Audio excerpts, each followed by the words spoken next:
என்னோட மன வலிமையை நான் அதிகரிக்கணும், மென்டலி ஸ்ட்ராங் ஆகணும், என்னோட மென்டல் டஃப்னஸை நான் அதிகரிக்கணும், இப்படிலாம் நீங்கள் ஆசைப்பட்டீங்கன்னா இதற்கான வழியை சொல்லி கொடுத்துருக்க ஒரு மிக சிறந்த ஃபிலாசபி தான் ஸ்டாய்சிசம்.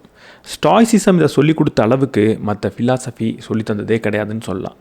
என்னோட கால் உடைக்கப்பட்டாலும், என்னோட குழந்தையே இறந்து போனாலும், என்னோட நாடே பற்றி எரிஞ்சாலும், நானே இறந்துக்கிட்டு இருந்தாலும், நான் அடிமைப்படுத்தப்பட்டாலும், நான் என்னோட மன வலிமையை இழக்கவே மாட்டேன் அப்படின்னு சொல்லி கொடுத்த ஒரு ஃபிலாசபி தான் ஸ்டாயிக் ஃபிலாசபி. இன்றைக்கி என்னோட மன வலிமையை உச்சத்துக்கு கொண்டு போகிறது எப்படி அப்படின்றத ஸ்டாய்சிசம் மூலமாக நம்ம கற்றுக்க போகிறோம். நம்ம சேனலுக்கு நீங்கள் புதுசாக இருந்தீங்கன்னா நான் படிக்கிற புக்ஸோட சம்மரிஸ் அப்லோட் பண்ணுவேன். நான் படித்ததுலேயே எனக்கு ரொம்ப பிடிச்ச விஷயத்தை உங்கள் கூட ஷேர் பண்ணிப்பேன். நான் படித்ததுலேயே நல்ல புக்ஸை உங்களுக்கு ரெக்கமெண்ட் பண்ணவும் செய்வேன். அதெல்லாம் உங்களுக்கு பிடிக்கும் அப்படின்னா நம்ம சேனலுக்கு சப்ஸ்கிரைப் பண்ணிவிட்டு பெல் பட்டனை ப்ரெஸ் பண்ணிவிடுங்க.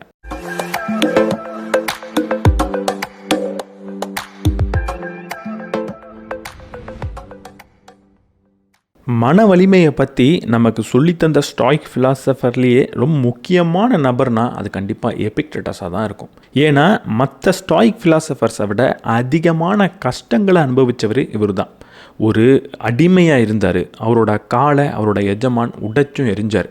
ஆனால் அந்த நேரத்தில் கூட அவரோட மன வலிமையை அவர் தவற விடவே இல்லை. அதுக்கு ஒரே ஒரு காரணம் தான் இருக்குது. அவர் பல இடத்துல சொல்லியிருக்கிறாரு ரொம்ப முக்கியமான ஒரு வார்த்தையை.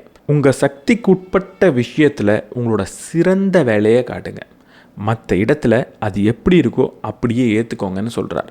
பொதுவாக நம்மளோட சக்திக்குட்பட்ட விஷயத்தில் நம்ம என்ன செய்யணும், நம்மளோட கட்டுப்பாட்டில் இல்லாத விஷயத்துக்கு நம்ம என்ன செய்யணும், நம்மளோட கட்டுப்பாட்டில் இருக்கக்கூடிய விஷயத்தில் தான் நம்ம ஃபோக்கஸ் பண்ணணும், நம்மளோட எனர்ஜியை காட்டணும் அப்படின்னு பல தடவை நம்ம பேசியிருப்போம். ஆனால் எபிக்டெட்டஸ் இன்னும் ஒரு அடி மேலே போய் என்ன சொல்கிறாருன்னா, என்னோட கட்டுப்பாட்டில் என்ன இருக்கோ அதில் என்னோட சிறந்த வேலையை நான் செய்ய போகிறேன். என்னோடய கட்டுப்பாட்டில் இல்லாத விஷயம் எவ்வளவு பெரிய முக்கியமான விஷயமாக வேணா இருக்கட்டும், என்னோடய உயிராக கூட இருக்கட்டும், நான் இறந்து போகக்கூடிய தருணமாக கூட இருக்கட்டும், அதை பற்றி நான் கவலைப்பட போகிறதில்ல. அது எப்படி இருக்கோ அப்படியே நான் விட்டுற போகிறேன் அப்படின்னு சொல்கிறார். இந்த உலகத்தில் ரெண்டு விஷயந்தான் இருக்குது. ஒன்று என்னோடய கட்டுப்பாட்டில் இருக்கிறது, இன்னொன்று என்னோடய கட்டுப்பாட்டில் இல்லாதது. நீங்கள் எந்த ஒரு செயலை செய்யணும் அப்படின்னு நினச்சாலும், எந்த ஒரு திட்டத்தை தீட்டணும் அப்படின்னு நினச்சாலும் முதல்ல கேட்க வேண்டிய கேள்வி, இதில் எது என்னோட கட்டுப்பாட்டில் இருக்குது அப்படின்றது மட்டும்தான். எதுலாம் உங்கள் கட்டுப்பாட்டில் இருக்கோ அதில் உங்களால் முடிஞ்ச சிறந்த வேலையை செஞ்சுருங்க. மற்றது என்ன நடந்தாலும் அப்படியே நடக்கட்டும் அப்படின்னு விட்டுருங்க. ஒரு இன்டர்வியூக்கு போகிறீங்க அப்படின்னு வச்சுப்போம். அங்கே சரியான நேரத்துக்கு போகிறது உங்கள் கட்டுப்பாட்டில் இருக்குது. ஒழுங்கான ட்ரெஸ்ஸை போட்டுட்டு போகிறது உங்களோட கட்டுப்பாட்டில் இருக்குது.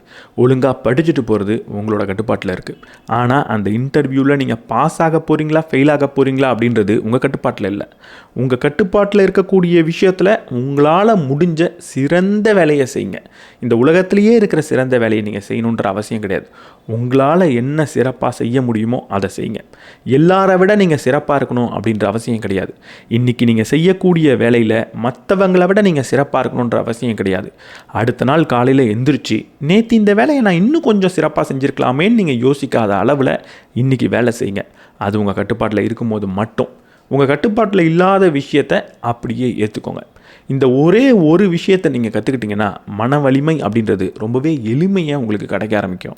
எபிக்டெட்டஸ் இன்னொரு இடத்துல சொல்கிறார், உங்களுக்கு நிம்மதி வேணும் அப்படின்னா உங்கள் வாழ்க்கையில் நடந்த நிகழ்வுகள் அனைத்தும் அவ்வாறே நடந்திருக்கணும் அப்படின்னு நீங்கள் விரும்பணும்னு சொல்கிறார். இது மிகப்பெரிய கண்ணை திறக்கக்கூடிய ஒரு விஷயமாக எனக்கு இருந்துச்சு. நம்ம வாழ்க்கையில் பல நிகழ்வுகள் நடந்திருக்கும், அதெல்லாம் கொஞ்சம் மோசமாக நடந்திருக்கும். நிறைய தடவை நம்ம அது அப்படி நடந்திருக்க வேணாமே, இப்படி நடந்திருக்க வேணாமே அப்படின்னு புலம்பவும் செய்வோம். அப்போல்லாம் ஒரு ஸ்டாயிக்காக யோசிக்கணும்னா அது எப்படி நடந்ததோ அப்படியே ஏற்றுக்கணும் அப்படின்னு நான் நினச்சிக்கிட்டு இருப்பேன். ஆனால் எப்போ எபிக்டெட்டஸ் சொன்ன இந்த விஷயத்தை படித்தனோ அப்போ தான் எனக்கு இன்னொரு தெளிவு கிடச்சிது. நம்ம வாழ்க்கையில் நடக்கக்கூடிய மோசமான நிகழ்வுகளை அது அப்படியே நடந்துட்டு போகுது அப்படின்னு ஏற்றுக்கிறது மட்டும் ஸ்டாயிக் கிடையாது. அதை அப்படியே நடந்திருக்கணும் அப்படின்னு விரும்பக்கூடியவன் தான் மிகப்பெரிய ஸ்டாயிக். எபிக்டெட்டஸ் ஒரு அடிமையாக பிறந்தார். நான் அடிமையாக பிறந்துட்டேன், அது என்னோடய கட்டுப்பாட்டில் கிடையாது, நான் எங்கே பிறந்திருக்கணுன்றதை நான் தேர்ந்தெடுக்கலை அப்படின்றதுக்காகலாம் நான் அடிமையாக பிறந்ததை ஏற்றுக்கிறேன் அப்படின்னு அவர் சொல்லலை. நான் அடிமையாக பிறந்ததை நேசிக்கிறேன், ஒரு அடிமையாக பிறந்திருக்கிறதுக்கு தான் நான் விரும்புகிறேன் அப்படின்னு அவர் சொன்னார். இன்னும் ஒரு அடி மேலே போனார். இப்படி சொல்கிறதுக்கு என்ன காரணம்? ஏன்னா அவர் அடிமையாக பிறந்தனால தான், அடிமை மாதிரி கஷ்டப்பட்டதுனால தான் ஒரு அடிமைத்தனம் எவ்வளவு மோசமாக இருக்கும் அப்படின்றத புரிஞ்சுக்கிட்டார். அவரோட கால் உடைக்கப்பட்டதுக்கு அப்புறம் தான் அவர் இன்னும் அடக்கமான மனிதனாக மாறினார். ஒரு அறையில் உட்காந்து சாப்பிட்டுக்கிட்டு இருக்கப்போ ஒரு அடிமை அவர் கேட்ட சுடு தண்ணிக்கு பதிலாக ரொம்ப பச்சை தண்ணியை கொண்டு வந்திருந்தா அவர் அங்கே கோவப்படுறது கிடையாது. அவர் ஒரு அடிமையை கூப்பிடும்போது அந்த அடிமை அவரை திரும்பி பார்க்காம வேறு திசையில் நடந்து போனால் அங்கே அவர் கோவப்படுறது கிடையாது. இந்த பணிவும் இந்த அடக்கமும் அவருக்கு எங்கேருந்து வந்தது? ஒரு அடிமை எப்படி உணர்வான் அப்படின்றத அவர் புரிஞ்சுக்கிட்டதுக்கப்புறம் தான் அவருக்கு வந்தது. அப்போ பிறக்கும் போதே ஒரு அடிமையாக பிறந்திருக்க தான் நான் விரும்புகிறேன் அப்படின்னு சொன்னார். ஒரு சாதாரண மனிதன் ஒரு மைல் தூரத்தை நடந்து போகிறான் அப்படின்னா அது சாதாரண விஷயம். எபிக்டட்டஸ் 1 மைல் தூரத்தை நடந்திருக்கார். அப்போ வரைக்கும் அது சாதாரணமாக தான் அவருக்கு தோணுச்சு. ஆனால் எப்போ அவரோட கால் உடைக்கப்பட்டதோ அதற்கப்புறம் அந்த சாதாரண 1 மைல் தூரத்தை நடக்கும் போதே அவருக்கு ஒரு பெருமை ஏற்படுது. கால் உடைஞ்சாலும் நான் 1 மைல் நடக்கிறேன் பார்த்தியா அப்படின்னு அவரை பற்றி அவர் புரிஞ்சிக்க ஆரம்பித்தார். அந்த பெருமையும் அந்த புரிதலும் அவருக்கு வரணும்னா, அந்த ஒரு ஊக்கம் அவருக்கு வரணும்னா அவரோட கால் உடைஞ்சது சரிதான் அப்படின்னு அவர் நேசிக்க ஆரம்பித்தார். பல இடங்களில் எபிக்டட்டஸ் இப்படி கடினமாகவும் பேசியிருக்கார். என்னோட குழந்தையே இறந்து போனாலும் அவர் என்ன சொல்கிறாரு தெரியுமா? குழந்தையை இழந்துட்டேன் அப்படின்னு நான் சொல்லவே மாட்டேன், குழந்தையை திருப்பி கொடுத்துட்டேன் அப்படின்னு தான் சொல்வேன். அந்த குழந்தை நான் உருவாக்குனது கிடையாது, அந்த குழந்தை இந்த இயற்கையிலேருந்து கிடச்சிது, இப்போ திரும்ப இயற்கைக்கு கொடுத்துருக்கேன் அப்படின்னு சொல்கிறார். இவ்வளவு கடினமான வார்த்தைகளை எபிக்டட்டஸால் மட்டும்தான் பேச முடியும். அதற்கு அவருக்கு மிகப்பெரிய மன வலிமை அப்படின்றது தேவை. அந்த மன வலிமை எங்கேருந்து வந்ததுன்னா, தன் வாழ்க்கையில் நடக்கக்கூடிய மோசமான நிகழ்வுகள் அவ்வாறே நடந்திருக்கணும் அப்படின்னு விரும்பக்கூடிய தன்மையிலேருந்து வந்துச்சு. எப்போ அப்படி விரும்ப முடியும் அப்படின்னா, என் வாழ்க்கையில் நடக்கக்கூடிய மோசமான நிகழ்வுகளும் எனக்கு ஏதோ ஒரு வகையில் பயன் அளிச்சிருக்கு அப்படின்னு ஏற்றுக்கும் போது தான். நான் ஒரு மிகப்பெரிய கடனாளியாக இருக்கலாம், ஆனால் அந்த கடனாளியாக ஆனதுனால தான் பணத்தை நான் புரிஞ்சுக்கிட்டேன் அப்படின்னு நம்பினா அந்த கடனாளியாக ஆனதுக்கு நான் விருப்பப்படுவேன் அப்படின்றத புரிஞ்சுக்கிட்டாகணும். இப்படிப்பட்ட புரிதலும் மன வலிமையும் இருந்தனால தான் ஒரு அடிமையாக இருந்த எபிக்டட்டஸ் மன்னர்களுக்கே பாடம் எடுக்க ஆரம்பித்தார். நீட்ஷா சொல்கிறாரு, ஒரு மனிதன் மாமனிதனாக மாறணும்னா அதுக்கு ஒரே ஒரு விஷயம்தான் தேவை, அதுதான் அமோர் ஃபேட்டி அப்படின்னு சொல்கிறார். அமோர் ஃபேட்டினா என்ன? என் வாழ்க்கையில் நடந்த நிகழ்வுகள், நடக்கும் நிகழ்வுகள் வேறு விதமாக நடக்கணும், வேறு விதமாக நடந்திருக்கணும் அப்படின்னு விரும்பாமல் இருக்கிறது தான். எது நடந்தாலும் அதை பயன்படுத்தி என்னால் முன்னேற முடியும் அப்படின்னு நினைக்கிறது. முதல்ல சொன்ன அதே விஷயந்தான், விதியை நேசிக்கிறது. என் வாழ்க்கையில் நடந்துக்கிட்டு இருக்க நிகழ்வுகளாக இருக்கட்டும், நடக்க போகிற நிகழ்வுகளாக இருக்கட்டும், இல்லை நடந்து முடிஞ்சதாக இருக்கட்டும், அது எப்படி நடந்தாலும் எனக்கு பிரச்சனை இல்லையா, எது வேணால் நடக்கட்டும், ஆனால் என்னோட கட்டுப்பாடு எனக்குள்ளே இருக்குது அப்படின்னு நினைக்கிறது. ஒரு நெருப்பில் எவ்வளவு குப்பையை நீங்கள் தூக்கி போட்டாலும் எந்த குப்பையை வேணால் போடு, அதை பயன்படுத்தி இன்னும் கொழுந்து விட்டு தான் நான் எரிவேன் அப்படின்னு தான் நெருப்பு சொல்லும். அதே மாதிரி என் வாழ்க்கையில் எவ்வளவு கஷ்டத்தை வேணால் கொடு, எதை வேணால் எனக்காக நீ செய், என்னை எப்படி வேணால் நடத்து, நான் மேலே போய்கிட்டே தான் இருக்க போகிறேன், ஏன்னா நான் ஒரு நெருப்பு மாதிரி அப்படின்னு சொல்கிறது தான் அமோர் ஃபேட்டி.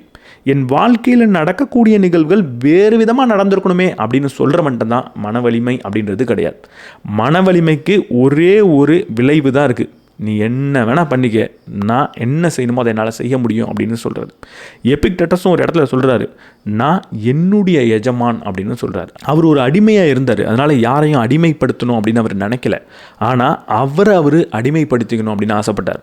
அவரோட எஜமானாக அவர் இருக்கணும் அப்படின்னு ஆசைப்பட்டார். இது எனக்குமே ரொம்ப பயனுள்ள ஒரு விஷயமா இருக்குது.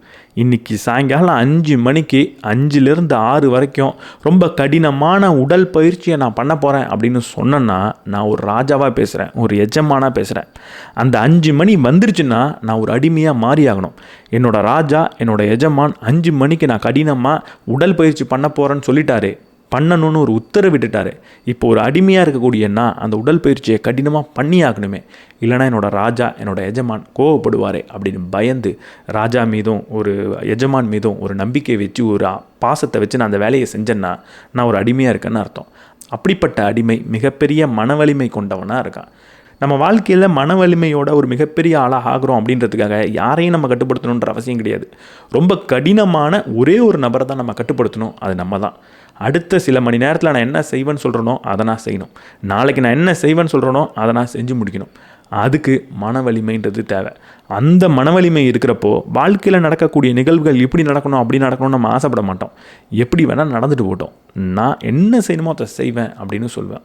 மன வலிமை அப்படின்னு சொன்னால் வாழ்க்கையில் கஷ்டப்படுறப்பையும் நம்ம வாழ்க்கையில் மோசமான நிகழ்வு நடக்கிறப்பையும் கிடைக்க வேண்டிய ஒரு விஷயம் கிடையாது, அப்போ மட்டுமே தேவைப்படக்கூடிய ஒரு விஷயம் கிடையாது. மன வலிமை சாதாரண நேரத்துலையும் நம்மக்கிட்ட இருக்கணும். வலிமை அப்படின்னு சொல்லிட்டாலே ஏதோ ஒரு விஷயத்தோட சண்டையிடுறது அப்படின்னு நீங்கள் நினைக்கக்கூடாது. வலிமைன்றது நிதானமாக இருக்கிறதுக்கும் தேவை. மார்க்கஸ் எரிலியஸ் சொல்கிறாரு, நிகழ்காலத்தோட நேரத்தை செலவழிங்கன்னு சொல்கிறார். மிகப்பெரிய ஒரு ராஜாவாக இருந்தவர் ஒவ்வொரு நாள் இரவும் அவருக்கு ஒரு விஷயத்தை ஞாபகப்படுத்திப்பார். அது என்ன தெரியுமா? இங்கே இரு, பி ஹியர் அப்படின்றத திரும்ப திரும்ப அவரோட புத்தகத்தில் அவர் எழுதியிருக்காரு, அவரோட டைரியில் எழுதியிருக்கார். எதனால்? மன வலிமை அப்படின்றதுனா என்ன? என்னோட மனதை என்னோட கட்டுப்பாட்டில் நான் வச்சுருக்கிறது தான் மன வலிமை. கடந்த காலத்தை பற்றியே எப்பவும் கவலைப்படக்கூடிய ஒரு மனதோ, எதிர்காலத்தை பற்றி எப்பவுமே கற்பனை செய்யக்கூடிய ஒரு மனதோ நம்மளோட கட்டுப்பாட்டில் கிடையாது. கடந்த காலம் அப்படின்றது நம்மளோட ஞாபகங்கள், எதிர்காலம் அப்படின்றது நம்மளோட கற்பனை, நிகழ்காலம் அப்படின்றது மட்டும்தான் நம்மளுடைய வாழ்க்கை. நிகழ்காலத்தில் தன்னோட மனதை வச்சில்லாத ஒருத்தவன் வாழவே செய்யலை, அவன் இறந்துட்டான் அப்படின்னு மார்க்கஸ் அர்லியஸ் சொல்கிறான். ஒரு பாலத்தில் நம்ம நடந்து போய்கிட்டு இருக்கோம், சுற்றி பார்க்கும் போது அவ்வளோ அழகான ஒரு இயற்கை நம்ம கண்ணுக்கு தெரியுது. அப்போது அந்த இயற்கையை கவனிக்காமல் 3 நாளுக்கு முன்னாடி அவன் இப்படி பேசிட்டானே, அவன் அப்படி பேசினது எனக்கு எவ்வளவு காயப்படுத்திடுச்சு தெரியுமா அப்படின்னு யோசித்தா அங்கே மன வலிமை நம்மள்கிட்ட இல்லைன்னு அர்த்தம். மன வலிமை வேணும்னா ஏதோ ஒரு விஷயத்தோட சண்டையிடணும்னு நினைக்காதீங்க, நிகழ்காலத்தோட நேரத்தை செலவழிக்கணும்னு நினைங்க. உங்களுக்கு முன்னாடி என்ன இருக்கோ அதை கவனிங்க. எந்த வேலை செஞ்சுக்கிட்டு இருக்கீங்களோ அதை ரசித்து செய்யுங்க. உங்கள் பக்கத்து அறையில் உட்காந்து சிரிச்சுக்கிட்டு இருக்கக்கூடிய குழந்தையும், உங்கள் கையில் இருக்கக்கூடிய சூடான ஒரு காஃபி கப்பும், உங்கள் பக்கத்தில் உட்கார்ந்துருக்கக்கூடிய அந்த நபரும் அவங்க தான் நிஜம். அதை தவிர மற்ற எல்லாம் யோசிச்சுக்கிட்டு இருக்கீங்களே அது எல்லாம் உங்கள் மூளையில் ஓடக்கூடிய கதை. அந்த கதையை தூக்கி எறிஞ்சிட்டு நிஜத்துக்குள்ளே வந்தீங்கன்னா அதை விட மிகப்பெரிய மன வலிமை அப்படின்றது கிடையவே கிடையாது. மன வலிமை அப்படின்னா சண்டையிடுறது மட்டும் கிடையாது, நான் சண்டை போட மாட்டேன் அப்படின்னு சொல்கிறதும் மன வலிமை தான். அப்படி நம்ம எல்லாரும் அதிகமான சண்டையை எங்கே போடுறோம்னு நினைக்கிறீங்க? ஒரு போர்க்களத்துக்கு போகக்கூடிய ராஜா போரில் போடுற சண்டையை விட அந்த போரை கற்பனை பண்ணி கவலையில் போடக்கூடிய சண்டை இன்றைக்குமே அதிகமாக தான் இருக்குது. செனேக்கா அதனால தான் சொல்கிறாரு, நம்ம கற்பனையில் நிஜத்தை விட அதிகமான கஷ்டங்களை அனுபவிக்கிறோம் அப்படின்னு. ரீசெண்டாக ஒரு ஸ்டடி பற்றி படிச்சிருந்தேன். தன்னோட அப்பாவையோ அம்மாவையோ தவற விட்ட சில நபர்கள்கிட்ட சில பேட்டி எடுக்கிறாங்க. நீங்கள் எதை நினச்சி ரொம்ப கவலைப்படுறீங்க அப்படின்னு கேட்குறப்ப அவங்க சொல்கிறாங்க, அப்போது நான் எங்கள் அப்பா அம்மா இறந்து ஒரு மாதம் 1.5 மாதம் ஆகுது. இப்போ நான் அவ்வளவா அவங்கள நினச்சி கவலைப்படலை. ஆனால் அவங்க இறக்கிறதுக்கு முன்னாடி அவங்க நம்மளை விட்டு போயிடுவாங்களோ, அவங்க இறந்துருவாங்களோ அப்படின்னு சில வருடங்கள் நான் கவலைப்பட்டிருக்கேன். ஒருவேளை அந்த வருடங்கள்லாம் அந்த கவலையை தூக்கி எறிஞ்சிட்டு அவங்க கூட சந்தோஷமாக நான் இருந்திருக்கலாமே அப்படின்னு நினச்சி தான் இப்போ கவலைப்படுறேன் அப்படின்னு சொல்கிறாங்க. நம்மளும் பல நேரத்தில் நடக்காத நிகழ்வை நினச்சி நடந்துருமேன்னு கவலைப்பட்டிருப்போம். அப்படி கவலைப்பட்டது 1 வருஷம் 2 வருஷத்துக்கு நீடிச்சிருக்கும். ஆனால் அந்த நிகழ்வு நடந்ததுக்கப்புறம் 1 வாரம் 2 வாரம் கவலைப்பட்டுட்டு அதுக்கப்புறம் கவலையவே விட்டுருப்போம். ஒரு நிகழ்வு நடந்தால் கூட அவ்வளவா நம்ம கவலைப்பட மாட்டோம். ஆனால் அது நடந்துருமேன்னு நினச்சி யோசிச்சா ரொம்ப தேவையை விட அதிகமாக கவலைப்படும். இதனால தான் செனேக்கா சொல்கிறாரு, எவன் ஒருத்தவன் கற்பனையில் கவலைப்படுறானோ அவன் தேவையை விட அதிகமாக கவலைப்படுறான் அப்படின்னு. அப்போது மன வலிமை வேணும்னா சண்டையிடக்கூடாது. எந்த சண்டையிடக்கூடாது தெரியுமா? கற்பனையில் நடக்காத ஒரு நிகழ்வை நினச்சி அது கூட சண்டை போட்டுட்டு இருக்கக்கூடாது. அப்படி நான் சண்டை போட மாட்டேன், அது நடந்தால் பார்த்துக்கலாம் அப்படின்னு சொல்கிறது மிகப்பெரிய மன வலிமையை நமக்கு கொடுக்கும். மார்க்கஸ் அர்லியஸ் சொல்கிறாரு, நீங்கள் செய்யும் செயலுக்கு வரக்கூடிய தடங்களே உங்கள் செயலை முன்னேற்றுது. நீங்கள் நடக்கக்கூடிய பாதையில் வரக்கூடிய தடையே உங்கள் பாதையாக மாறுது அப்படின்னு சொல்கிறார். வாழ்க்கையில் இதை விட ஒரு உண்மையை நான் படித்ததே இல்லை அப்படின்னு கூட நான் சொல்லிடுவேன். 1962 நாசாவில் அப்போலோ விண்கலத்தை விண்ணுக்கு அனுப்புகிறாங்க. அப்போது அதிகமான ஹீட்னால் அது கீழே விழுந்துக்கிட்டே இருக்குது. அப்போ தொடர்ந்து அதை சால்வ் பண்ணுறதுக்காக நிறைய பேர் யோசிக்கிறாங்க, நிறைய இன்ஜினியர் யோசிக்கிறாங்க. இந்த ஹீட்டை தாங்கக்கூடிய ஒரு விண்கலத்தை எப்படி உருவாக்குறது அப்படின்னு அவங்க சிந்திச்சுக்கிட்டே இருக்காங்க. அப்போ தான் ஒரே ஒரு இன்ஜினியர் கேட்குறாரு, இவ்வளவு ஹீட் இருக்கா வெளியே, அந்த ஹீட்டை எப்படி பயன்படுத்திக்கலாம் அப்படின்னு கேட்டார். இந்த ஹீட்டை தோற்கடிக்கிறது எப்படி அப்படின்னு பல பேர் யோசிக்கிறதுக்கு மத்தியில் அந்த ஹீட்டையே பயன்படுத்திக்கிறது எப்படின்னு கேட்ட ஒரு இன்ஜினியரால் தான் அந்த விண்கலம் அதுக்கப்புறம் வெற்றி அடைஞ்சிது. வாழ்க்கையில் உங்களுக்கு நிறைய தடை வரும். என்னைக்காவது ஒரு நாள் இந்த தடையை நான் எப்படி பயன்படுத்திக்கிறது அப்படின்னு கேட்டிருக்கீங்களா? தடையை தாண்டி போகிறது, தடையை உடைச்சிட்டு போகிறது, தடையை கடந்துட்டு போகிறது, இதெல்லாம் வெறும் ஒரு மோட்டிவேஷ்னல் டாக் மட்டும்தான். உண்மையாக அந்த தடையை உங்களால் கட்டாயம் பயன்படுத்திக்க முடியும். எப்போ ஒரு தடையை நீங்கள் பயன்படுத்திக்கணும்னு நினைக்கிறீங்களோ அப்போ தான் அடுத்த படியை நீங்கள் ஏறவே போகிறீங்க. இது மிகப்பெரிய உண்மை. என் வாழ்க்கையில் நான் இதை சின்ன வயதிலேயே படித்ததுக்கு ரொம்ப நன்றி உணர்வோடு இருக்கேன். ஏன்னா இந்த ஒரு விஷயத்தை நான் புரிஞ்சுக்கிட்டதுக்கப்புறம் என் வாழ்க்கையில் வரக்கூடிய தடைகள் தான் என்னை முன்னேற்றிக்கிட்டே வருது.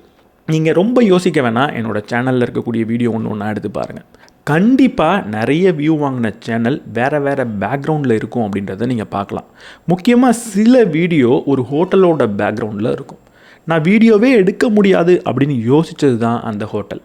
சில சமயம் என்னோடய வேலைக்காக என்னோடய ஆஃபீஸ்க்காக நான் ரொம்ப நாள் ட்ராவல் பண்ணணும் அப்படின்ற தேவை ஏற்பட்டுச்சு. மாதத்தில் பல நாட்கள் அங்கே தான் இருக்கணும், ட்ராவல் பண்ணிக்கிட்டு தான் இருக்கணும், ஹோட்டலில் தான் இருக்கணும் அப்படின்ற சூழல் ஏற்பட்டுச்சு. அப்போ என்னால் கண்டிப்பாக ஒரு வீடியோவை எடுக்கவே முடியாது, நான் வீடியோ போட போகிறதே இல்லை அப்படின்னு பயந்துக்கிட்டு இருந்தேன். அப்போ அந்த தடையை எப்படி கடந்து வர்றது அப்படின்னு நான் யோசிக்கல.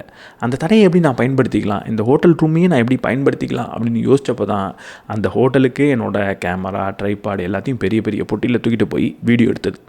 அங்கே எடுத்த வீடியோ தான் என்னை அடுத்த நிலைக்கு கூட்டிகிட்டு போனது. நான் 1 லட்சம் சப்ஸ்கிரைபரை சம்பாதிக்கும் போது நான் ஹோட்டலில் இருந்து தான் வீடியோ போட்டுக்கிட்டு இருந்தேன் அப்படின்றது ரொம்ப பெரிய உண்மை. இன்றைக்கி 3 லட்சம் சப்ஸ்கிரைபரை அடைஞ்சிட்டேன். இன்றைக்கி இந்த 3 லட்சம் சப்ஸ்கிரைபரை என்னோடய ஹோட்டல் எனக்கு பெற்றுத்தரல, அந்த தடை பெற்றுத்தரல. இப்போ வேறு ஒரு தடை இருக்குது, அதுதான் எனக்கு பெற்று தந்துச்சு. இந்த வருடம் நான் ஒவ்வொரு வாரமும் 2 வீடியோ போடுறேன் அப்படின்றத பார்க்குறீங்க, அதை பாராட்டவும் செய்கிறீங்க. 2 வீடியோ நான் போடுறதுக்கு என்ன காரணம்? 2 வீடியோ போடணும் அப்படின்ற எண்ணம் கிடையாது. இப்போ எனக்கு புதுசாக வேறு ஒரு தடை வந்ததுனால தான் நான் 2 வீடியோ போடுறேன். அந்த தடை என்ன? என்கிட்ட போதிய நேரம் இல்லைன்றது தான் தடை. போதிய நேரம் இல்லைன்னா நான் வீடியோ போடுறத குறைக்கணும். ஆனால் போதிய நேரம் இல்லைன்றது எனக்கு 2 வீடியோவாக மாறுனுச்சு. எப்படி? ஏன்னா அந்த தடையை எப்படி பயன்படுத்திக்கலாம் அப்படின்னு நான் யோசித்தேன். இப்போ புதுசாக வந்திருக்கக்கூடிய தடை என்ன அப்படின்றத நான் உங்களுக்கு சொல்கிறேன். ஒவ்வொரு நாளும் நான் என்னோடய ஆஃபீஸ்க்கு 8:30 மணிக்கு ரீச் ஆகணும். ஆஃபீஸை விட்டு 6 மணிக்கு கிளம்பணும். 8:30லேருந்து 6 மணிக்கு என்னோடய ஆஃபீஸில் வேலை செய்யணும் அப்படின்னா நான் காலைல 6:45க்கு வீட்டை விட்டு கிளம்பணும். 6 மணிக்கு ஆஃபீஸ் முடிஞ்சதுன்னா வீட்டுக்கு வரத்துக்கு 9 மணி ஆகிடும் டிராஃபிக்கில். அப்போது ஒரு நாள் எனக்கு டைமே இல்லை அப்படின்னு மாறிடுச்சு. அப்போது இந்த நேரத்தை நான் எப்படி பயன்படுத்திக்கணும் அப்படின்னு தான் யோசித்தேன். இல்லாத நேரத்தை நான் எப்படி பயன்படுத்திக்கிறது? அதாவது ட்ராவல் பண்ணக்கூடிய நேரத்தை நான் எப்படி பயன்படுத்திக்கிறது? ட்ராவல் பண்ணுறப்போ புக்கு எடுத்து படிச்சுக்கிட்டே இருப்போம் அப்படின்னு யோசித்தேன். அதனால என்னால் நிறைய புத்தகங்களை படிக்க முடிஞ்சுது. இப்போது வீக் டேஸில் எனக்கு நேரமே இல்லை. இரவு வரத்துக்கு 9 ஆகிடுது. 9க்கு அப்புறம் தான் உட்காந்து நான் எடிட் பண்ணுவேன். அப்போ நான் ஒவ்வொரு நாளும் தூங்குறது வெறும் 4 மணி நேரம் 5 மணி நேரமானது. அது கண்டிப்பாக ரொம்ப மோசமான விஷயம் அப்படின்னு எனக்கு தெரியும். அப்போ நான் தூங்கணுமே, அப்போ நான் என்ன செய்யலாம் அப்படின்னு யோசிக்கும் போது இந்த நேரம் இல்லை அப்படின்ற தடை எனக்கு வேறு ஒரு விஷயத்தை கொடுத்தது. அது என்னென்னா என்னோடய எடிட்டர்ஸ். நான் இப்போது எடிட்டரை ஹையர் பண்ணியே ஆகணும், இல்லைன்னா என்னால் தூங்க முடியாது அப்படின்னு ஆனது. அப்போது இந்த வீக் டேயில் நான் வேலை செய்ய போகிறதில்ல அப்படின்றதுக்காக ஒரு எடிட்டரை நான் ஹையர் பண்ணேன். இப்போ வீக் டே எனக்கு ஃப்ரீ ஆகிடுச்சு. வீக் டேயில் நான் குடும்பத்தோட நேரத்தை செலவழிக்கிறதுக்கான நேரமும் எனக்கு கிடச்சிருச்சு.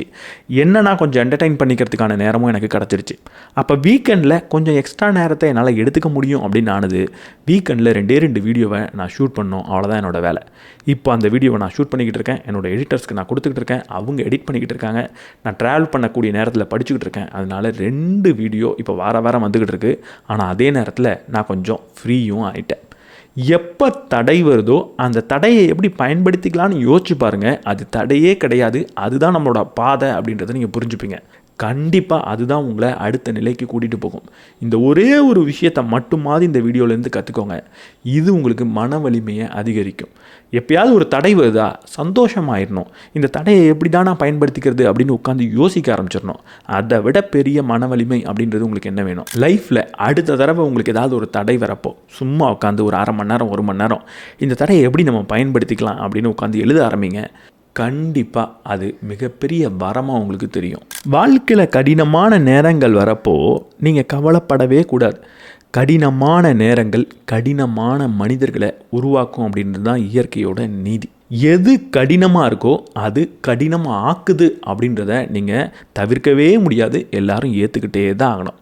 அதனால தான் செனேக்கா சொல்கிறாரு, தங்கத்தை பரிசோதனை பண்ணணும்னா நெருப்பு வேணும். பலசாலியான பலம் வாய்ந்த மனிதர்களை பரிசோதனை பண்ணணும்னா கடினமான சூழல் வேணும் அப்படின்னு சொல்கிறார். நான் ரொம்ப பலம் வாய்ந்த மனிதன் அப்படின்னா அதை நான் எப்படி நிரூபிக்கிறது? கடினமான சூழல்லேருந்து வெளியே வந்து மட்டும்தான் நிரூபிக்க முடியும். சும்மா சோஃபாவில் உட்காந்துக்கிட்டு டிவி பார்க்குறது மூலமாலாம் நான் கடினமான மனிதன் பாரு அப்படின்றத காட்டிடவே முடியாது. பட்டாம்பூச்சியை பார்த்துருப்பீங்க. ஒரு புழு கூட்டுக்குள்ளே போகும், அதுக்கப்புறம் அந்த கூட்டை உடச்சிட்டு பட்டாம்பூச்சி வெளியே வரும். இதை நம்ம எல்லாருமே பார்த்துருப்போம், நம்ம எல்லாருக்குமே இது தெரியும். அந்த கூடு எவ்வளவு கடினமாக இருக்கும் அப்படின்றத நீங்கள் பார்த்துருக்கீங்களா? ஏன் அந்த கூடு மென்மையாக இருக்கக்கூடாது? அந்த கூடு கடினமாக இருக்கிறதுக்கு ஒரு முக்கியமான காரணம் இருக்குது. இப்போ ஒரு புழு பட்டாம்பூச்சியோட கூட்டுக்குள்ளே போயிருச்சு, அதை சுற்றி ஒரு கூட்டை பின்னிடுச்சு. அந்த கூட்டை உடச்சிட்டு பட்டாம்பூச்சி வெளியே வரத்துக்கு முன்னாடியே உள்ள பட்டாம்பூச்சி இருக்கும்போது நீங்கள் அந்த கூட்டை பிரித்து விட்டு பாருங்கள். அந்த பட்டாம்பூச்சி ரெக்கை இருக்கும், முழுசாக வளர்ந்துருக்கும், ஆனால் பறக்காது, கீழே வந்து விழுந்துடும். ஒரே ஒரு காரணம் தான் அந்த கூடு கடினமாக இருக்கிறதுக்கு. பட்டாம்பூச்சி வளர்ந்துடும், ஆனால் அதுக்கப்புறம் அது சில நாள் உள்ளே இருந்து ரெக்கையால் அந்த கூட்டை பிரிக்கிறதுக்கு அழுத்தம் கொடுத்துக்கிட்டே இருக்கும். கூடு கடினமாக இருக்கும். எப்போ அந்த கடினமான கூட்டை அந்த ரெக்கையை வச்சு அதை அழுத்தி அழுத்தி பார்க்குதோ, இந்த பலம் பத்தாது இந்த கூட்டை உடைக்கிறதுக்கு அப்படின்னு அது உடம்புல இருக்கிற சக்தியை பயன்படுத்தி ரெக்கையை வலுவாக்கிக்கிட்டே வரும். ஒரு கட்டத்தில் ரெக்கை வலுவாயிடும். எப்படி நம்ம தம்பிள்ஸை தூக்கி தூக்கி கையை வலுப்படுத்துகிறோமோ அது மாதிரி அது ரெக்கையை வலுப்படுத்திக்கும். அதுக்கப்புறம் ஒரு கட்டத்தில் கூட்டை உடைக்கிற அளவுக்கு ரெக்கை வலுவானதாக இருக்கும், கூட்டை உடைக்கும். அப்படி உடைக்கும் போது தான் அந்த ரெக்கை வலுவானதாக இருக்கும். அப்போ தான் அதால் பறக்க முடியும். கூடு வலுவானதாக இருக்கிறதுக்கு, கூடு கடினமானதாக இருக்கிறதுக்கு ஒரே ஒரு காரணம் தான், பட்டாம்பூச்சி பறக்கணும் அப்படின்றது தான் அதோட காரணம். நம்ம வாழ்க்கையில் கடினமான சூழல்களும் இப்படிப்பட்ட கூடு மாதிரி தான் பல நேரங்களில் வரும். அது எல்லாம் ஒரே ஒரு நோக்கத்துக்காக தான் வருது, நம்மளை பறக்க வைக்கிறதுக்கு. அந்த கடினமான சூழல்களில் மீண்டு வரணும் அப்படின்னு பாருங்கள். கடினமான சூழல்களுக்கு நன்றி சொல்லுங்கள். நல்ல வேலை வந்த, நான் இப்போ பறக்கணும்ல அப்படின்னு சொல்லுங்கள். செனேக்கா சொல்கிறாரு, வாழ்க்கையில் கஷ்டமே படாமல் சொகுசாக வளர்ந்த மனிதர்களை பார்க்குறப்ப எனக்கு பாவமாக இருக்குது, இவ்வளவு துரதிர்ஷ்டசாலியாக இருக்காங்களே அப்படின்னு நான் வருத்தப்படுறேன் அப்படின்னு சொல்கிறார். செனேக்கா மாதிரி ஒரு மிகப்பெரிய பணக்காரரை நீங்கள் பார்க்கவே முடியாது. ஆனால் அவர் பல நாள் உப்பு சப்பு இல்லாத சாப்பாட்டை சாப்பிடுவார். ஒரு பிச்சைக்காரன் மாதிரி கிழிந்த ஆடையை போட்டுட்டு உலா வருவார். அதுக்கெல்லாம் அவர் என்ன காரணம் சொல்கிறாருன்னா, என்னால் ரொம்ப சுவை மிகுந்த உணவை சாப்பிட முடியும், தினமும் வாங்க முடியும், தேவையை விட அதிகமாக சாப்பிட முடியும், தங்கத்தால் ஆன ஆடையை போட்டுக்க முடியும். ஆனால் அதை மட்டுமே நான் செஞ்சுக்கிட்டு இருந்தேன்னா சாதாரண உணவையும் இந்த கிழிந்த ஆடையும் போட்டுக்க முடியாத மனிதனாக மாறிடுவனோ, அதை என்னால் ஏற்றுக்க முடியாத ஒரு மனிதனாக நான் மாறிடுவணுன்ற எனக்கு பயம் இருக்குது. தொடர்ந்து நான் டெய்லி பிரியாணி சாப்பிட்லாம், பர்கர் சாப்பிட்லாம், ஆனால் அதுக்காகலாம் என்னால் உப்பு சப்பு இல்லாத ஒரு சேலடை சாப்பிட முடியாது அப்படின்றது கிடையாது அப்படின்றது தான் அதோட அர்த்தம். எப்போ ஒரு அசௌகரியத்தை பார்த்து நம்ம ஓடுறோமோ, அசௌகரியம் நம்மளை கட்டுப்படுத்துதுன்னு அர்த்தம். எப்போ அசௌகரியத்தை வரவேற்கிறோமோ அதை நம்ம கட்டுப்படுத்துகிறோம் அப்படின்னு அர்த்தம். இதனால தான் ஸ்டாய்க் பல பேர் அசௌகரியத்தை நோக்கி ஓடுவாங்க. எனக்கு இது வேணும் அது வேணும்னு அசௌகரியத்தை அவங்க தேடி போவாங்க, அதை தான் அவங்க விரும்புவாங்க. நம்ம வாழ்க்கையிலையும் ஒவ்வொரு நாளும் அட்லீஸ்ட் ஒரு அசௌகரியத்தை நம்ம அனுபவிச்சிட்டோமா அப்படின்ற கேள்வியை கேட்கணும். அன்கம்ஃபர்டபுளான ஒரு விஷயத்தை நான் செஞ்சுட்டேன்னா, ஒரு வேளை நான் சேலட் சாப்பிட்டேங்க, ஒரு வேளை பசியை நான் கட்டுப்படுத்திக்கிட்டேன், எனக்கு பிரியாணி சாப்பிட்ணும் அப்படின்னு ரொம்ப ஆசையாக இருந்தப்போ அப்படியே ஒரு சேலடை சாப்பிட்டுட்டு வெறும் தண்ணியை குடிச்சிட்டு நான் படுத்துட்டேன். எனக்கு இவ்வளவு வெளியே போய் சுற்றணும், ஒரு சினிமாவுக்கு போகணும் அப்படின்னு தோணுன அந்த நேரத்தில் அது முடியாது, நீ புக் படின்னு நான் உட்காந்து படித்து பார்த்துட்டேன். இப்படி எப்படியாவது ஒவ்வொரு நாளும் ஒரு சின்ன அசௌகரியத்தை நமக்கு நாமளே கட்டாயம் கொடுத்துக்கிட்டாங்கன்னா இந்த அசௌகரியம் உங்களுக்கு மன வலிமையே கொடுக்கும். எபிக்டெட்டஸோட தத்துவங்களை எடுத்து பார்த்தா ரொம்ப கடினமானதாக இருக்கும். அடித்து புட்டிச்சு மேலே வர்றது எப்படி அப்படின்னு இருக்கும். மார்க்கஸ் ஏர்லியஸோட எடுத்து படித்து பார்த்தீங்கன்னா சாதாரணமாக சிம்பிளாக இருக்கும், ரொம்ப ஈஸியான விஷயமாக நமக்கு தோணும். இது ரொம்ப கவனிக்க வேண்டிய ஒரு விஷயம், ரொம்ப அதிசயமான ஒரு விஷயம். ஏன்னா எபிக்டெட்டஸ் ஒரு அடிமையாக இருந்தார், கீழேருந்து மேலே போனார், அடிமையாக இருந்து ஒரு ஆசிரியராக மாறினார். ஆனால் மார்க்கஸ் ஏர்லியஸ் ஒரு மன்னனாக இருந்தார், மன்னனாக இருந்து மேலேருந்து கீழே வந்தார். ரொம்ப பெரிய மன்னன், ஆனால் ஆடம்பரம்லாம் இல்லாமல் சாதாரண மனிதன் மாதிரி என்னால் வாழ முடியும் அப்படின்னு வாழ்ந்து காட்டினார். கீழேருந்து மேலே போகிறதுக்கு என்ன தேவை அப்படின்னு பார்த்தா மிகப்பெரிய வலிமை தேவை, மிகப்பெரிய போராடும் குணம் தேவை. அந்த வலிமையை, அந்த சண்டையை எபிக்டெட்டஸ் செஞ்சு காட்டினார். ஆனால் மார்க்கஸ் ஏர்லியஸ் மேலேருந்து கீழே வந்தார், அதுக்கு அடக்கம் தேவை, அன்பு தேவை, பணிவு தேவை, எல்லாத்தையும் எளிமையாக பார்க்கக்கூடிய ஒரு குணம் தேவை. அதனால தான் மார்க்கஸ் ஏர்லியஸ் எப்போவுமே மன வலிமையை பற்றி பேசுகிறப்ப கூட சாதாரண விஷயங்களை பேசுவார். அதெல்லாம் அவ்வளோ பெரிய மேட்டரா அப்படின்ற மாதிரி கேட்பார். அப்படி ஒரு விஷயத்தை அவர் சொல்கிறார். நீங்கள் எதை நினச்சி ரொம்ப கவலைப்பட்டுக்கிட்டு இருக்கீங்க? நீங்கள் கவலைப்படக்கூடிய அந்த விஷயத்தை பற்றியும் ரொம்ப நாளுக்கு அப்புறம் நீங்கள் யோசிக்க போகிறது கிடையாது. ஏன், உங்களை பற்றியும் யாரும் ரொம்ப நாளுக்கு அப்புறம் அதிகமாக யோசிக்க போகிறதே கிடையாது அப்படின்னு சொல்கிறார். இந்த உலகத்தையே ஆட்சி பண்ண அலெக்சாண்டர் த கிரேட்டாக இருக்கட்டும், இல்லை பெருசாக எதுவும் யோசிக்காமல் இன்றைக்கி ஒரு நாள் நான் எப்படியாவது சாப்பிட்ற மாட்டேனா அப்படின்னு கேட்ட அவரோட தேரோட்டியாக இருக்கட்டும், 2 பேரை பற்றியும் நீங்கள் யோசிச்சுக்கிட்டா இருக்கீங்க. எப்போ கடைசியாக யோசிச்சிங்க? யோசிக்கிறதே கிடையாது. நம்ம என்றைக்கோ ஒரு நாள் கண்டிப்பாக இறக்க தான் போகிறோம் அப்படின்றத புரிஞ்சுக்கோங்க. அதை புரிஞ்சுக்கிட்டிங்கன்னா வாழ்க்கையில் இருக்கக்கூடிய சின்ன சின்ன பிரச்சனைகளை பார்க்குறப்போ உலகமே முடிஞ்சு போயிடும் அப்படின்னா நமக்கு தோணாது. சாக தானே போகிறோம், இதெல்லாம் ஒரு பிரச்சனையா அப்படின்னு உங்களுக்கு தோணும். நீங்கள் ஆசைப்பட்ட ப்ரொமோஷன் கிடைக்காம போனதுனால எனக்கு உலகமே முடிஞ்சு போச்சு அப்படின்னு நீங்கள் யோசிக்க மாட்டீங்க. கடினமாக உழைத்து நீங்கள் தோற்று போயிருப்பீங்க. ஒருத்தவன் சிம்பிளாக மேலே வந்திருப்பான், அதை பார்த்துலாம் இப்படி ஆயிடுச்சு, இந்த உலகம் இவ்வளோ மோசம் அப்படின்லாம் நீங்கள் கேட்க மாட்டீங்க. ஏன்னா இன்னும் கொஞ்ச நாளுக்கு அப்புறம் நீங்கள் அடைய நினச்ச அந்த ப்ரொமோஷனாக இருக்கட்டும், உங்களாக இருக்கட்டும், இல்லை சுலபமாக மேலே வந்த அந்த மனிதனாக இருக்கட்டும், எல்லாரையுமே இந்த உலகம் மறக்க போகுது. அப்போ மறக்க தான் போகுது அப்படின்னா நான் ஏன் உட்காந்து அவ்வளவு கஷ்டப்பட்டுக்கிட்டு இருக்கணும்? ஏன் அவ்வளவு பெரிய விஷயத்தை அடையணும் அப்படின்னு ஆசைப்படணும்? வந்தால் சந்தோஷம், வரலையா நான் என்ன செய்யணுமோ அதை நான் செஞ்சுட்டு போகிறேன் அப்படின்னு நம்ம அதை பார்க்கலாமே அப்படின்னு அவர் கேட்குறேன். இந்த ஒரு விஷயம் கேட்குறதுக்கு ரொம்ப டீமோட்டிவேட்டிங் மாதிரி கூட உங்களுக்கு தோணலாம். ஒரு பெரிய இடத்துக்கு நான் போகணுன்னு ஆசைப்படக்கூடாதா, அவ்வளோ ஈஸியாக வாழ்க்கையை பார்க்கணுமா அப்படின்னு தோணலாம். இங்கே பெரிய விஷயத்துக்கு ஆசைப்படக்கூடாது அப்படின்றதுக்காக இவர் சொல்லலை. ஆசைப்படுங்க, ஆசைப்படாமல் போங்க, ஆனால் அது கிடைக்கலன்னு வருத்தப்படாதீங்க அப்படின்றதுக்காக தான் இவர் அப்படி சொல்கிறார். நான் வாழ்க்கையில் ரொம்ப கடினமாக உழைச்சி தோற்றதுக்கப்புறம் அதை விடு அப்படின்னு நான் சொன்னேன்னா அதை விட மிகப்பெரிய மன வலிமை என்ன இருக்குது? என்னை அதிகம் யோசிக்க வச்ச ஒரு விஷயம் இருக்குது. அது என்ன தெரியுமா? எதிர் அணி இல்லாத ஒரு அணியால் வெற்றி பெறவே முடியாது அப்படின்னு செனேகா சொன்னது தான்.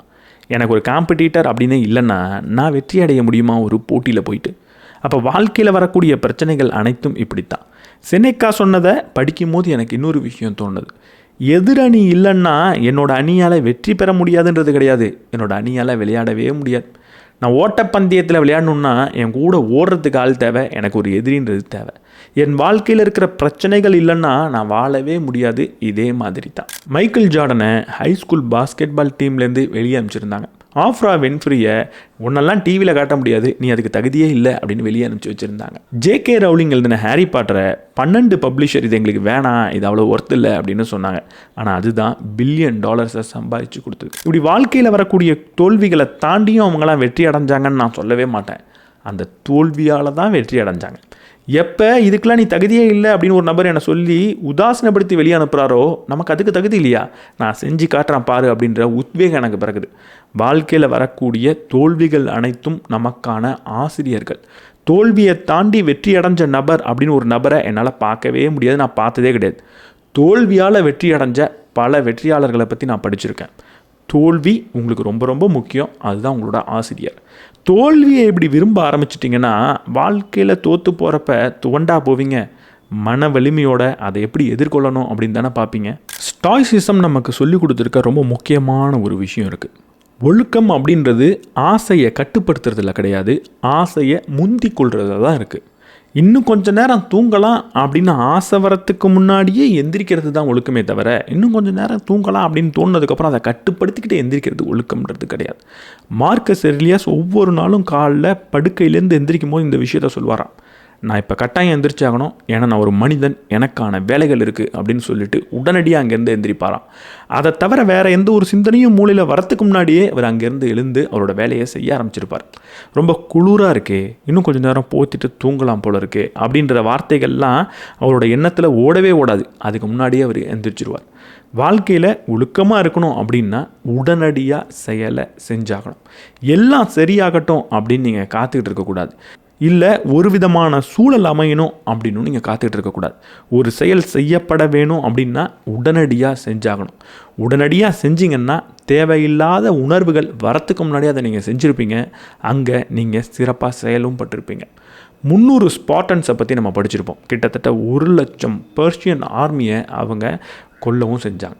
அவங்க நம்மளும் 1,00,000 பேரை சேகரிப்போம், 1,00,000 பேரை திரட்டுவோம், அதுக்கப்புறம் சண்டைக்கு போவோம் அப்படின்னு காத்துக்கிட்டுலாம் இல்லை. அவங்க பயப்படாமலாம் இல்லை, பயத்தோடு தான் வேலையை செஞ்சாங்க. தைரியம் அப்படின்றது பயப்படாமல் இருக்கிறது கிடையாது, பயத்தோடையே வேலையை செய்கிறது தான் தைரியம். எந்த செயலை இப்போ செய்யணுமோ அதை செய்கிறது தான் தைரியம். இப்போ எந்த வேலையை நீங்கள் செய்யணுமோ அந்த வேலையை டேரெக்டாக செய்ய ஆரம்பிங்க. உங்களுக்குள்ளே எதையும் நீங்கள் பேச போகிறதுலாம் கிடையாது. அந்த வேலையை இப்போ செய்யணும், நான் உடனடியாக செய்ய போகிறேன் அப்படின்ற ஒரு முடிவை கற்றுக்கோங்க. இந்த ஒரே ஒரு தத்துவத்தை கற்றுக்கிட்டிங்கன்னா மன வலிமைன்றது தானாக வரும். நீங்கள் தேவையில்லாமல் எதையும் யோசிக்க மாட்டீங்க, அது கூட போராடி நீங்கள் ஒரு வேலையை செய்யணுன்ற தேவையே ஏற்படாது. சொல்லப்போனால் மன வலிமைக்கான தேவையே இங்கே குறையும். வேலை செய்கிறத பற்றி பேசுகிறப்போ மார்க்கஸ் எர்லியஸ் சொல்கிறார், அது சரியில்லையா அதை செய்யாத, அது உண்மை இல்லையா அதை பேசாத அப்படின்னு சொல்கிறார். மன வலிமைக்கு எவ்வளவு எளிமையான ஐடியாவை தொடர்ந்து கொடுத்துக்கிட்டு இருக்காரு மார்க்கஸ் எர்லியஸ் அப்படின்றத பாருங்கள். முதல்ல என்ன சொன்னோன்னா, நிகழ்காலத்தில் இரு அப்படின்னு சொன்னார். ரெண்டாவது, ரொம்பலாம் யோசிக்காத, நீ இறந்து தான் போக போகிற அப்படின்னு சொன்னார். மூணாவது, ஒரு வேலை செய்யணுமா செய், ஏன் உட்காந்து யோசிச்சுக்கிட்டு இருக்க அப்படின்னு சொன்னார். இப்போ நாலாவதாக ஒரு விஷயம் சொல்கிறாரு, சரியில்லைன்னா அதை செய்யாத, உண்மை இல்லைன்னா அதை பேசாத அப்படின்னு சொல்கிறார். இதை விட எளிமையாக மன வலிமையை நம்மளால் உருவாக்கிக்கவே முடியாது. யோசிச்சு பாருங்களேன், நான் சரியான வேலையெல்லாம்ப்பா செஞ்சேன் அப்படின்னு நான் உணரும் போதும், நான் உண்மையை தானே பேசினேன் அப்படின்னு உணரும் போதும் எனக்குள்ளே எவ்வளவு பெரிய ஒரு கான்ஃபிடென்ஸ் வரும், எவ்வளவு பெரிய மன வலிமை வரும். யார் வேணாலும் எனக்கு முன்னாடி எதிர்த்து நின்றுக்கோங்க, நான் செஞ்சது சரிதான் அப்படின்னு எவ்வளவு தைரியமாக பேசுவோம். அந்த மன வலிமை வேணும்னா தவறான செயல்கள்லாம் செஞ்சுட்டு இருக்கக்கூடாது, இல்லை பொய்யை தொடர்ந்து பேசிகிட்டு இருக்கக்கூடாது. நேர்மையாக சரியான செயலை செஞ்சுட்டு உண்மையை மட்டுமே பேசிகிட்டு இருக்க ஒருத்தவன் எப்போவுமே மன வலிமையோடு மட்டும்தானே இருப்பான். அவன் யார் வந்தாலும் எதிர்த்து போராடுவான்ல. மார்க்கஸ் எர்லியஸ் சொல்கிறாரு, உங்கள் வாழ்க்கையில் இருக்கக்கூடிய வழிகள் நிகழ்வுகளை பொறுத்ததல்ல, நிகழ்வுகள் பற்றிய உங்களின் மதிப்பீடை பொறுத்தது அப்படின்னு சொல்கிறார். அந்த மதிப்பீடை எப்போ நினச்சாலும் உங்களால் மாற்றிக்க முடியும் அப்படின்னும் சொல்கிறார். 2 பேருக்கு ஆஃபீஸ்லேருந்து வேலை போயிடுச்சு. ஒருத்தர் வெளில வராரு, நான் வாழ்க்கையில் தோற்று போயிட்டேன் அப்படின்னு சொல்லிட்டு போகிறார். இன்னொரு நபர் வெளில வராரு, அடுத்து என்ன பண்ணலாம், பேசாமல் ஒரு பிஸ்னஸ் ஏதாவது ஸ்டார்ட் பண்ணிடலாமா அப்படின்னு யோசிச்சுக்கிட்டு இருக்கார். இங்கே 2 பேர் வாழ்க்கையிலையும் ஒரே நிகழ்வு தான் நடந்துச்சு. ஆனால் அதை அவங்க எப்படி மதிப்பிடுறாங்க அப்படின்றத பொறுத்து 2 பேருக்கும் வெவ்வேறு விதமான வழி அப்படின்றது ஏற்படுது. இல்லை, சிம்பிளாக யோசிச்சு பாருங்கள். ஏதோ ஒரு நபர் ரோட்டில் போயிட்டுருக்காரு, அவரை யாருனே உங்களுக்கு தெரியாது, உங்களையும் அவருக்கு யாருனே தெரியாது. அவர் உங்களை பார்த்து புன்னகைக்கலை, ஒரு ஹாய் சொல்லலை அப்படின்றதுக்காக நீங்கள் வருத்தப்படுவீங்களா? ஏன் இவர் நம்மளை பார்த்து சிரிக்கலை அப்படின்னு நீங்கள் யோசிப்பீங்களா? அதை பற்றி நினச்சி கூட பார்க்க மாட்டீங்க, அங்கேருந்து நடந்து போயிடுவீங்க. இப்போது அந்த நபருக்கு பதிலாக உங்களுக்கு தெரிந்த ரொம்ப வேண்டப்பட்ட ஒரு நபர் போயிட்டுருக்காரு. அவர் உங்களை பார்க்குறாரு, பார்த்துட்டு ஒரு புன்னகைக்கில் சாதாரணமாக நடந்து போயிட்டார், உங்களை கண்டுக்காமல் போயிட்டார். அப்போ நீங்கள் கண்டிப்பாக யோசிப்பீங்க, இவன் நம்மளை பார்த்தா ஒரு ஹாய் கூட சொல்ல, இன்னும் நம்மளை பார்த்து ஒரு ஸ்மைல் பண்ணல, என்ன காரணமாக இருக்கும், ஏதாவது பிரச்சனையா, நம்மளை பற்றி தவறாக நினச்சிட்ருக்கானா அப்படின்னு கொஞ்சம் யோசிக்க ஆரம்பிப்பீங்க. ஏன் இங்கே நீங்கள் யோசிக்கிறீங்க? அந்த நண்பரும் ஒரு கட்டத்தில் இப்படி முன்பின் தெரியாத நபராக தான் இருந்தார். ஆனால் அவரை நண்பராக மாற்றினது உங்களோட மதிப்பீடு தான். எப்போ சாதாரண ஒரு நபரை, முன்பின் தெரியாத ஒரு நபரை நண்பர் அப்படின்ற மதிப்பீடை கொடுக்குறீங்களோ அப்போது அந்த நிகழ்வு உங்களுக்கு வலியை கொடுக்குது. நீங்கள் தான் அந்த மதிப்பீடை கொடுத்தீங்க அப்படின்னா அந்த மதிப்பீட்டை எப்போ வேணாலும் நீங்கள் நினச்சா மாற்றிக்க முடியும். அதற்கான திறன் அப்படின்றது இருக்குது. அந்த மதிப்பீடை மாற்றுறது மூலமாக அந்த நிகழ்வு தரக்கூடிய வழியிலேருந்து உங்களால் வெளில வரவும் முடியும். இப்படிப்பட்ட ஒரு புரிதல் உங்கள்கிட்ட இருந்ததுன்னா, எப்போயாவது ஏதாவது ஒரு நிகழ்வு ஒரு வழியை உங்களுக்கு கொடுத்தா அதை வேறு வகையில் எப்படி நான் பார்க்குறது, அதோட மதிப்பீட்டை நான் எப்படி மாற்றுறது அப்படின்னு நீங்கள் யோசிப்பீங்க. வேலை போயிடுச்சேன்னு கவலைப்படுறதுக்கு பதிலாக இங்கே நான் பிஸ்னஸ் பண்ணலாமான்னு யோசிக்கலாமே அப்படின்னு நீங்கள் கற்றுக்கிட்டிங்கன்னா, வேலை போகிறது கூட உங்களை அசைக்க முடியாது, மன வலிமையோடு தான் நீங்கள் இருப்பீங்க. மார்க்கஸ் எர்லியஸ் எப்போவுமே இப்படி சிம்பிளான ஃபிலாசபியை தான் சொல்லுவார் அப்படின்னு சொல்லியிருக்கேன். ரொம்ப சிம்பிளாக, இந்த வீடியோவே அர்த்தமில்லை அப்படின்ற அளவுக்கு ஒரு விஷயத்தை சொல்லியிருக்கார். அது என்ன தெரியுமா? மன வலிமை வேணுமா, மன வலிமை தரக்கூடிய தகவல்களை படிச்சுக்கிட்டே இரு அப்படின்னு சொல்கிறார். ஒரு உடல் பயிற்சி பண்ணக்கூடியவன், உடல் வலிமையை ஏற்றிக்கணும்னு நினைக்கிறவங்க என்ன பண்ணுவாங்க? வலிமை தரக்கூடிய உணவை சாப்பிடுவாங்க, அதற்கான பயிற்சியில் ஈடுபடுவாங்க. அப்போது மன வலிமை வேணும்னா அதற்கு தேவையான தகவலை மூளைக்கு கொடுங்க, அதற்கு தேவையான இன்புட்டை கொடுங்க, அதற்கு தேவையான பயிற்சியை மூளைக்கு கொடுங்க. மன வலிமைன்றது தானே வரப்போகுது. என்ன வேணுமோ அதற்கான பயிற்சியும் அதற்கான உணவையும் நீங்கள் எடுத்துக்கிட்டிங்கன்னா அது கிடச்சிடுமே அப்படின்னு ரொம்ப எளிமையாக சொல்கிறார். இந்த காணொளி இவ்வளவு பேசவே தேவையில்லையே, இந்த ஒரு விஷயம் போருமே அப்படின்ற அளவுக்கு நமக்கு தோணும். ஆனால் இந்த காணொலியில் சொல்லக்கூடிய மற்ற விஷயங்கள் எல்லாமே அப்படிப்பட்ட ஒரு உணவு அப்படின்னு தான் நம்ம எடுத்துக்கணும். நான் மன வலிமை தரக்கூடிய எந்த ஒரு ரகசியத்தையும் சொல்லலை, மன வலிமை ஏற்படக்கூடிய உணவை தான் உங்களுக்கு கொடுத்துக்கிட்டு இருக்கேன். இப்படிப்பட்ட உணவை தொடர்ந்து நீங்கள் எடுத்துக்கிட்டிங்கன்னா மன வலிமைன்றது கட்டாயம் கிடச்சி தானே ஆகணும். இப்படிப்பட்ட உணவை நான் எடுத்துக்கிட்டால் கூட அங்கே என்னோட எண்ணங்கள் வேறு விதமாக இருக்கே. நான் தொடர்ந்து மன வலிமை தரக்கூடிய புத்தகத்தை படிக்கிறேன்னு வச்சுப்போம், ஆனால் என் மனதில் வேறு எண்ணங்கள் ஓடுதுன்னா எப்படி மன வலிமை வரும் அப்படின்னு கேட்டிங்கன்னா, அதற்கும் மார்க்கஸ் எர்லியஸ் ஒரு பதிலை சொல்கிறார். உங்கள் மனதின் மீது மட்டும்தான் உங்களுக்கு ஆதிக்கம் இருக்குது, வெளிப்புற நிகழ்வின் மீது கிடையாது. இதை புரிஞ்சுக்கிட்டிங்கன்னா உங்களோட எண்ணங்களை உங்களால் சுலபமாக மாற்றிக்க முடியும் அப்படின்னு சொல்கிறார். என் மூளையில் ஓடக்கூடிய எண்ணங்கள் எல்லாம் நான் பழக்கப்படுத்தி கொண்ட ஒரு பழக்கம் தானே தவிர அது அப்படிப்பட்ட மூளை அப்படின்றது கிடையாது. மூளையோட குணம் அது கிடையாது. நான் அதை தொடர்ந்து பயிற்சி பண்ணி அப்படிப்பட்ட பழக்கத்துக்குள்ளாக்கிட்டேன். அதை ஈஸியாக மாற்றிக்க முடியும். தொடர்ந்து அந்த பயிற்சியில் மட்டும் ஈடுபடுங்க. மன வலிமை சார்ந்த எண்ணங்களை மட்டுமே வச்சுக்கணுன்ற பயிற்சியில் ஈடுபட்டால் அதை நம்மளால் மாற்றிக்க முடியும். மன வலிமை தானாக வரப்போகுது. மார்க்கஸ் எரிலியஸ் நிறைய விஷயங்களை படிங்க, அதன் மூலமாக மன வலிமை வரும்னு சொல்கிறப்போ அரிஸ்டோல் இன்னொரு விஷயத்த சொல்கிறார். நீங்கள் படிக்கக்கூடிய அனைத்து விஷயத்தையும் உங்களால் ஏற்றுக்க முடியாமல் போகலாம். ஆனால் மன வலிமைனா என்ன தெரியுமா? என்னால் ஏற்றுக்கொள்ள முடியாத கருத்தையும் மனதில் வச்சு சிந்திச்சு பார்க்குறது தான் அப்படின்னு சொல்கிறார். எனக்கு சுத்தமாக ஏற்றுக்க முடியாத ஒரு ஐடியாலஜியாக இருக்கட்டும், அதை உடனடியாக இதெல்லாம் என்னால் ஏற்றுக்க முடியாதுன்னு அந்த ஐடியாலஜி சார்ந்த எல்லாத்தையும் புறக்கணிக்கிறது மன வலிமை கிடையாது. என்னால் அதை ஏற்றுக்கவே முடியலையே, இதனால் புரிஞ்சிக்கவே முடியலையே, இப்போ நான் பக்குவப்பட்ட ஐடியாலஜியும் என்னோடய கலாச்சாரத்துக்கும் புறம்பானதாக அது இருக்கே அப்படின்னு இருக்கிறப்போ அதை சொல்லுங்கள், இருந்தாலும் நான் கேட்டு பார்க்குறேன் அப்படின்னு அதை கேட்குறதுக்கு மிகப்பெரிய மன வலிமை வேணும். அதை நம்ம பயிற்சி பண்ணணும். ஒரு உதாரணத்துக்கு எனக்கு இப்போ இருக்கக்கூடிய கலாச்சாரத்தின் மீது ரொம்ப பெரிய நம்பிக்கை இருக்காது, நான் இறுக்கி பிடிச்சிக்கிறேன். ஆனால் இந்த கலாச்சாரத்தில் ஒரு தப்பு இருக்குது அப்படின்னு ஒரு நபர் வந்து ஏதோ சொல்கிறார். அப்படி சொல்லும் போது அப்படியா இருந்து எனக்கு கொஞ்சம் கஷ்டமாக தான் இருக்குது, இருந்தாலும் சொல்லுங்கள் அப்படின்னு கேட்குறதுக்கு மன வலிமை வேணும். அப்படிப்பட்ட மன வலிமையை நம்ம வளர்த்துக்கிட்டாகணும். கடவுள் மீது எனக்கு ரொம்ப நம்பிக்கை இருக்குது, கடவுள் இல்லைன்னு ஒரு நபர் பேசுகிறாருன்னா அப்படியா இருந்தாலும் சொல்லுங்கள், இதில் ஏதாவது லாஜிக் இருக்கா பார்ப்போம் அப்படின்னு நம்ம பார்க்கணும். கடவுள் மீது எனக்கு நம்பிக்கையே கிடையாது, கடவுளே இல்லைன்னு நான் ஒத்த காலில் நிற்பேன். அப்போ ஒரு ஸ்பிரிச்சுவல் லீடர் கடவுளை பற்றி பேசும்போது உடனடியாக இவன் ஏமாத்துறான் ஊரை அப்படின்னு சொல்லாமல் அவர் என்ன தான் சொல்கிறாரு, ஒருவேளை அதில் ஒரு லாஜிக் இருக்குமா அப்படின்னு கேட்டு பார்க்குறதும் மன வலிமை தான்.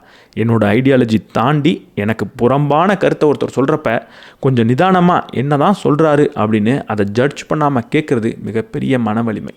அப்படிப்பட்ட மன வலிமை வேணும்னா பல விஷயங்களை படிங்க. உங்களால் ஏற்றுக்க முடியாத விஷயத்தை முக்கியமாக படிங்க. அதை நீங்கள் ஏற்றுக்கிறதுக்காக கிடையாது, அதை உங்களால் படிக்க முடியுதா அப்படின்னு பார்க்குறதுக்காக. இதோட இந்த வீடியோவை இங்கே நம்ம முடிச்சுக்கலாம். இன்றைக்கி முக்கியமாக ஸ்டாய்சிசம் பற்றி நான் பேசுகிறதுக்கு காரணம், ரொம்ப நாளாக நம்ம ஸ்டாய்சிசம் பற்றி பேசலை. அதுலேயும் முக்கியமாக மன வலிமையை அதிகரிக்கிறதுக்கு ஸ்டாய்சிசம் எப்படி பயன்படுத்தலாம் அப்படின்றதும் பேசினதில்லை. அதனால் இந்த டாப்பிக்கை தேர்ந்தெடுத்து நான் பேசினேன். இந்த ஸ்டாய்சிசமை பயன்படுத்தி வேறு எந்த ஒரு விஷயத்தை நீங்கள் கற்றுக்கணும்னு நினைக்கிறீங்களோ அதை கமெண்ட் செக்ஷனில் சொல்லுங்கள். அதாவது இந்த பிரச்சனையை தீர்க்கிறதுக்கு ஸ்டாய்சிசம் என்ன சொல்லியிருக்கு அப்படின்றத நீங்கள் கேட்டிங்கன்னா அதை மைண்டில் வச்சு நான் புக்கை படித்து பார்த்து பல ஸ்டாய்க் லிட்ரேச்சரை படித்து பார்த்து அதுலேருந்து எனக்கு என்ன கிடைக்குது அப்படின்றத உங்களுக்கு நான் சொல்ல முயற்சி பண்ணுறேன், ஒரு வேளை கிடைச்சா. இந்த வீடியோ பற்றி என்ன நினைக்கிறீங்கன்றதையும் கமெண்ட் செக்ஷனில் சொல்லுங்கள். இந்த வீடியோ உங்களுக்கு பிடிச்சிருந்தா லைக் பண்ணிவிட்டு உங்கள் நண்பர்களோட ஷேர் பண்ணுங்கள். நம்ம சேனலுக்கு நீங்கள் புதுசாக இருந்தீங்கன்னா சப்ஸ்கிரைப் பண்ணிவிட்டு பெல் பட்டனை ப்ரெஸ் பண்ணிவிடுங்க.